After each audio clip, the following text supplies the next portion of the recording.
Hi everyone, welcome to this conversation with Nicky Falkof. She is an associate professor of media studies at Wits University in Johannesburg, South Africa. She's the author of The End of Whiteness, Satanism and Family Murder in Late Apartheid South Africa, 2015, and Worrier State, Risk, Anxiety and Moral Panic in South Africa, 2022, and co-editor of Anxious Joburg, The Inner Lives of a Global South City, 2020, and Intimacy and Injury in the Wake of Me Too in India and South Africa, 2022. In this conversation, we are primarily going to be talking about her book, Worrier State, which has recently been published. Nicky, thank you for doing this, for doing sociology, and welcome to this platform. Thank you. Thanks for having me.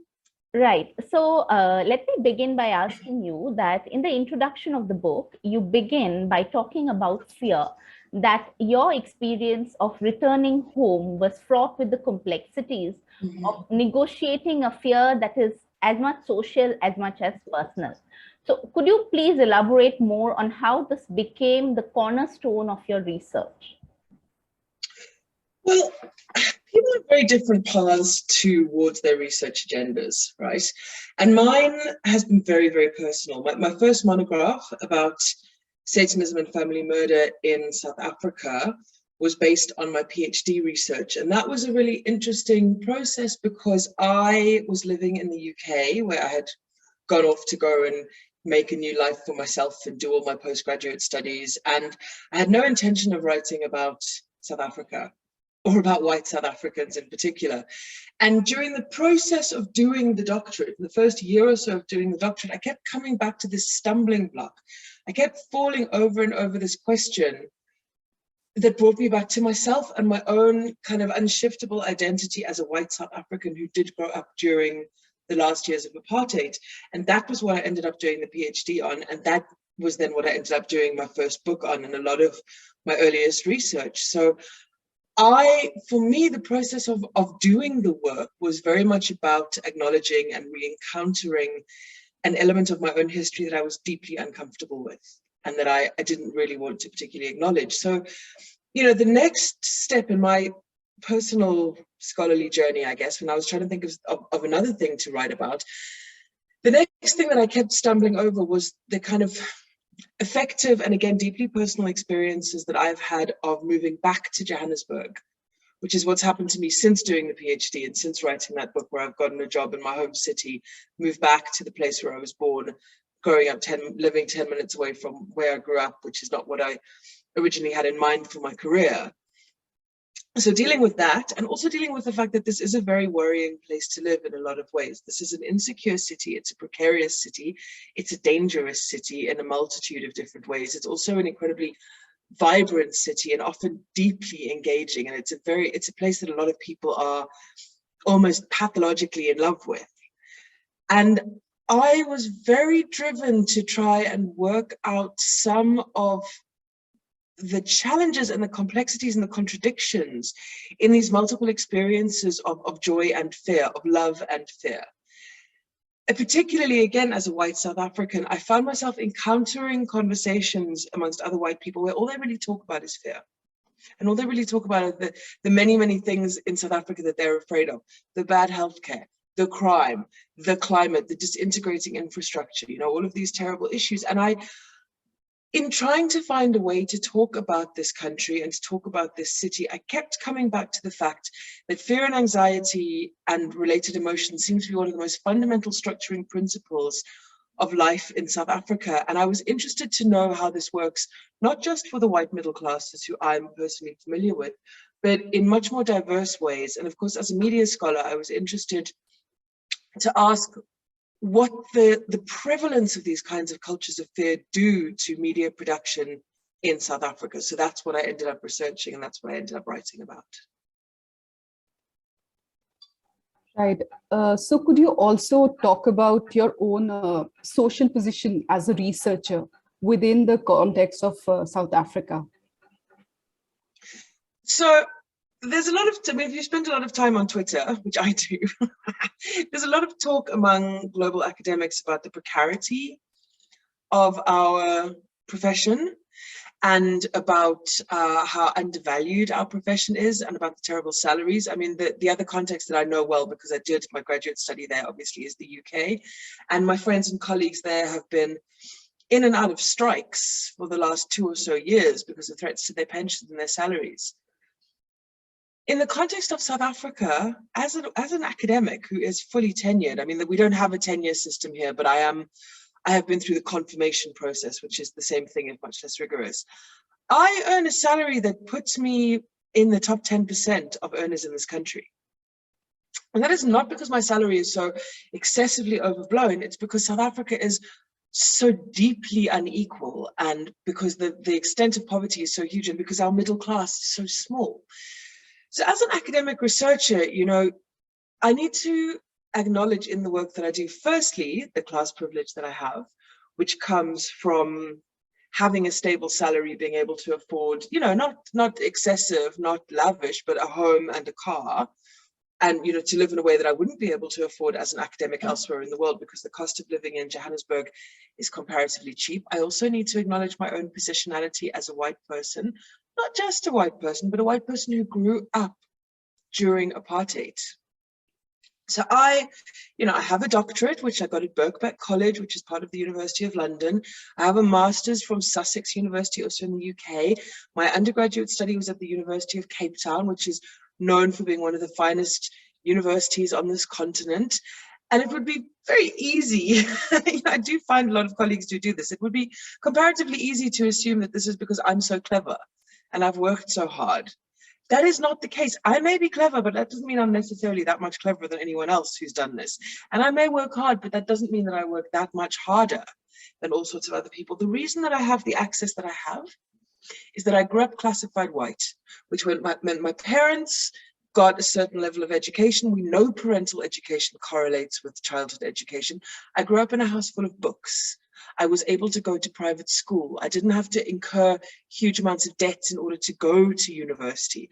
The generational privilege that I have, the 3 generations of educational privilege that led up to me, this is why I was able to get to the point I was able to get to in my career. And this is not to say that, I haven't worked hard and I'm undermining my own achievements, because of course, another conversation, we all know as women in the academy how tempting it is to undermine our own achievements. We're all riddled with imposter syndrome all the time.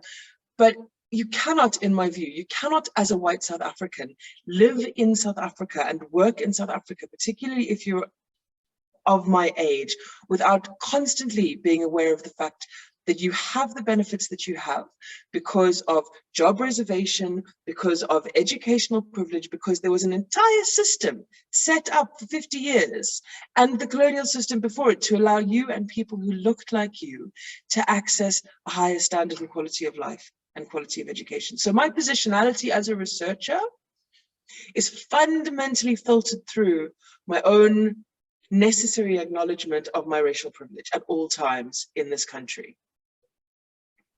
Right. Thank you for that response. My next question to you is on and what anxiety means in the South African context. And do you think it has multiple meanings for multiple people?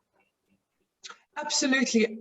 One of the interesting things about writing specifically about this notion of anxiety, from my positionality as a white educator working at the University of the Witwatersrand, is that I experience my students dealing with quote unquote anxiety all the time.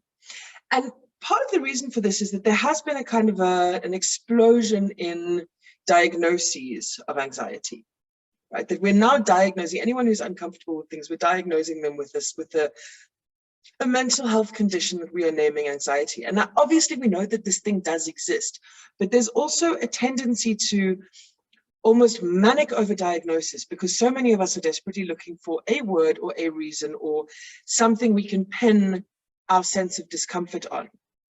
So what I find with my students is, they'll struggle with various things. They'll struggle with meeting deadlines. They'll struggle with turning up. They'll be facing all sorts of enormous challenges. They'll go see a doctor. The doctor will say, you've got anxiety, have some pills. They'll come see me. They'll go, I couldn't do this because I've got anxiety. I'm ill. And my response to this, not directly to them, but my response to this so often is, yes, you have anxiety. No, you're not ill. You have anxiety because you live in an anxious place. You are facing huge amounts of insecurity. The world is changing very, very, very quickly. It's very difficult to get a handle on global economies, on global geopolitics. Many of us are buffeted around by forces that we really don't understand, which of course is the argument developed by Zygmunt Bauman, who I quote extensively throughout this book. I find his work really, really useful. And, you know, another thing that I find very interesting about the notion of anxiety is you don't find people in rural South Africa saying they suffer from anxiety. In rural South Africa, people suffer from alcoholism, or maybe they're possessed, or maybe they're just miserable and they don't really give it a name. There's something about this idea of anxiety that's tied to a certain degree of modernity and access. You're in the big city, you're at a fancy university, you're encountering all these terms and all these ideas and all these notions, and suddenly you are provided with a set of a kind of an array of language with which you can try and explain human experience. And anxiety seems to me to be a really big part of that, both as a kind of a mental health diagnosis and as a way of thinking through what is going on with us in our daily lives. And I mean, you know, on the flip side of this, I utilize the term anxiety specifically because I like its almost vagueness.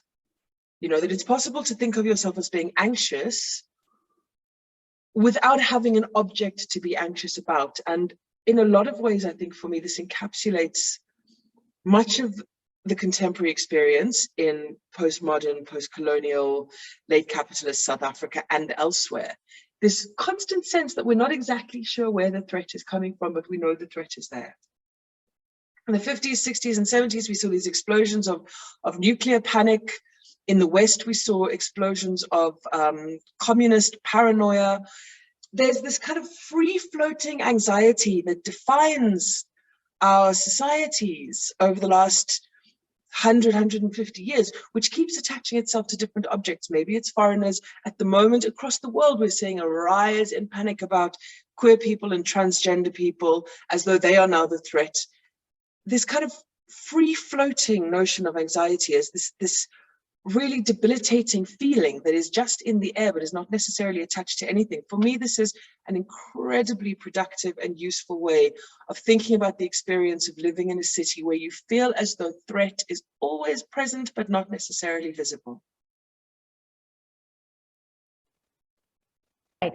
I truly enjoyed how you looked at this idea of anxiety in contrast to urban South Africa and rural South Africa, because you can see something interesting like this happen in the context of India as well, that terms like anxiety are used in a very urban, modern context. Now, the next question that we have is then, how would you imagine that collective emotions are manifested in these ideas of fear and anxiety that you talk about? That's such a great question. I mean, I think in my reading that possibly the most important way in which these ideas, in which collective emotions around fear and anxiety are manifested are, as I said, in the objects that they attach themselves to, right? At any given time, what is a particular society afraid of at any given time? There's so much, going back decades now, there's so much research on moral panics. And so much of it was wildly concerned with how moral panics spread and like who says what to who and what does this tell us about the media. And the more I think about it, the more I'm like, that doesn't matter. What matters is what are we afraid of at any time? Who becomes the folk devil? Who becomes the avatar of this huge amount of risk and danger, this imminent social collapse that we can almost all smell on the wind? And how easily is this manipulated by various people? And, that's not to say that the manipulation is always intentional, although often it is. In this country at the moment, one of the biggest objects of collective fear is the idea of the quote unquote foreigner. So we have consistent outbreaks of xenophobic violence that are absolutely shocking. I mean, the first time this happened on a really major scale in, I think it was 2008, it just destroyed, it broke people's hearts. It was like, how can this happen here after everything we've been through? To have Black South Africans attacking, killing, destroying the livelihoods of Black Africans from other countries. particularly countries that harbored ANC activists during the anti-apartheid struggle. The fact that there is this kind of constant upswing of hysteria around particularly Nigerians and Zimbabweans who are imagined to be drug dealers, they are imagined to be criminals of all kinds, they're imagined to be behind all the human trafficking syndicates, they're imagined to be associated with occult activity, they're imagined to be unconscionably rich in comparison to normal South Africans. These fears tell us so much about the collective anxiety that particularly younger Black South Africans have about being left behind by the promises of modernity. You know, that South Africa in 1994 was sold this beautiful dream that we were now entering into the modern world. Apartheid was over, the bad times were over, we'd made all these neoliberal deals with the global banking establishment, and we were going to enter into the new world, and we were going to be a forward-thinking, first world African country. And what happened? Nothing. What happened was long-standing networks of corruption that way predate 1994, that then were added onto by contemporary networks of corruption alongside crumbling infrastructure, because the infrastructure was built to serve 10% of the population, and all sorts of global flows of commerce and politics that impact on this country in ways that many of us don't understand. And the next thing you know, you have a tiny elite of people concentrated in areas like the northern suburbs of Johannesburg, who are driving the Mercedes-Benzes that everyone thought they were going to get, you know, who are living in the houses, who have the jobs, who have the watches. And the vast majority of the rest of the country are living on grants of a few dollars a month, you know, struggling to rub pennies together to get through, with hospitals that are failing and public transport that barely exists. All of this fear, all of this panic about being left behind by modernity, that needs to go somewhere. And in this country, one of the major places that it ends up getting located is the figure of the dangerous African foreign other who's come over here to steal our jobs. And we're all so familiar with this xenophobic rhetoric. We're familiar with it from, you know, every history of every country. You know, India, the relations between India and Pakistan are so seeped in this kind of stuff. The European Holocaust and genocide is so seeped in this, but yet we keep repeating the same stories over and over and over again, because the fears and anxieties that underpin contemporary society haven't gone anywhere and haven't changed. So the objects of fear may shift slightly, but they still in some way seem to be necessary for us.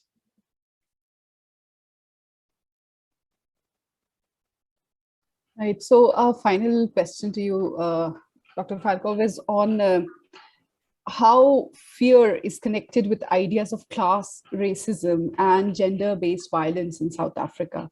If you could throw some light on that. That's also a great question. Well, let's think about it from a number of different perspectives. So first, there is the kind of overblown, hysterical fear of white victimhood, in which white people who statistically make up a smaller number of victims of crime in this country than anyone else, and who statistically have more access to wealth and more access to private security and other useful infrastructures, and more access to, you know, victim support and legal support. Those white people become utterly convinced that they are facing the biggest threat that could possibly be imagined, and they are in imminent danger of genocidal attacks. And in those instances, the collective fear that these communities, because it does often rip through communities, you see this in WhatsApp groups and Facebook pages, the collective fear that these communities develop is very often aimed specifically at Black men. So there's an idea not just that we are under threat, but that we are under threat by these people. And these people happen to be the same people that we have been worrying about being under threat by for a really, really long time. So thinking about white fears of extreme victimhood, of exceptional victimhood, we can draw a really clear line between the way in which white people and white cultures, rather, in South Africa justified colonial and apartheid law, and the way that they justify the securitized segregation of cities in the 21st century. Nothing has really changed. There have been so many political changes. There have been so many social changes. But the kind of anxious pearl-clutching horrors of whiteness, the idea that all Black men, or that most Black men, present an inherent threat to us and our safety and our security, that remains. That has not shifted. Those racial dynamics that are so old, the end of apartheid did very, very little to move those on. But then coming at it from another perspective completely, there I'm thinking about fears that to some extent are overblown, although of course that's not to say white people are not victims of crime, because of course we are. But they are, I do argue that those fears are excessive and overblown. But then on the flip side of that, you have the enormous risk, statistical risk, that is faced by women in this country. The risks of rape, the risks of gender-based harm are huge. I think, I've just, with some colleagues, published a book on the aftermath of Me Too in India and South Africa, which talks about these two locations as being known as the rape capitals of the world. And what does that mean? And, how do we as women think about living in a place where you are discursively told that you are at risk every moment of every day? That is a completely different question. In those instances, the fear that women feel, the threat that exists on the street, these things are very, very viable and very justified. And there the conversation is completely different, because there's a kind of social disciplining in which we are expected to not overly talk about male violence, unless it's the appropriate time, unless it's, Women's Day, or there's a few weeks of activism against gender-based violence, or unless we're in the right place. If we're doing it in daily life, if we are talking about our fears, if we are foregrounding the overwhelming horror that we face as women in this country, this is particularly bad for poorer women and for Black women, then we are seen to be, against the project of democracy. We're seen to be full of hatred. We are seen to be the problem. As always, the women who blow the whistle about the violence that they face, they are seen to be more of a problem than the men who enact the violence. We saw this with the Me Too movement. The problem was you guys are trying to cancel everyone. The problem is not all the sexual harassers who are cruising around our universities, maintaining their jobs in their nice offices. The problem is the powerless younger female students who dare to speak out against them and undermine their positions. So, I think not to be too glib about it, but I think we have to take a somewhat intersectional perspective on how race, gender, and class impact on fear and anxiety in this country. Taking these two examples, thinking about the risk that women face and the exceptional victimhood that characterizes white cultures, we also need to think about, then what does this tell us about white women? Are white women then justified in their hysterical, overblown fears of Black men? No, of course they're not. Of course it's not that simple. So I think, if there is an answer to that question, it would be that pretty much every incident of collective anxiety that I have looked at or uncovered or personally encountered in this country has some element of gender or race or class, which means, to put it another way, it has some element of power. We fear those who have less power than us, or we fear those unjustifiably often, or justifiably we fear those who have more power than us, whether that power is economic, social, physical, regardless. Power structures in this country are so intermeshed and so violent that they consistently cause us to replay these collective anxieties that become impossible to get out of. And so fear and anxiety just become a kind of everyday state that South Africans just learn to live with. Right. Thank you so much, Dr. Falkof, for, it's been incredibly, it's insightful listening to you today, because you've talked to us on such an important theme. So thank you once again for being with us today and talking to us. Thank you so much for inviting me. It's a real pleasure. Yeah, thank you so much. It was such a good time listening to you talk about the book, and because we don't get to hear often a lot about, how sociologically to understand these ideas of fear and anxiety rooted in the social context. I hope our listeners also like what they hear and then go and pick up the book. That would be great. Yeah. Thank you.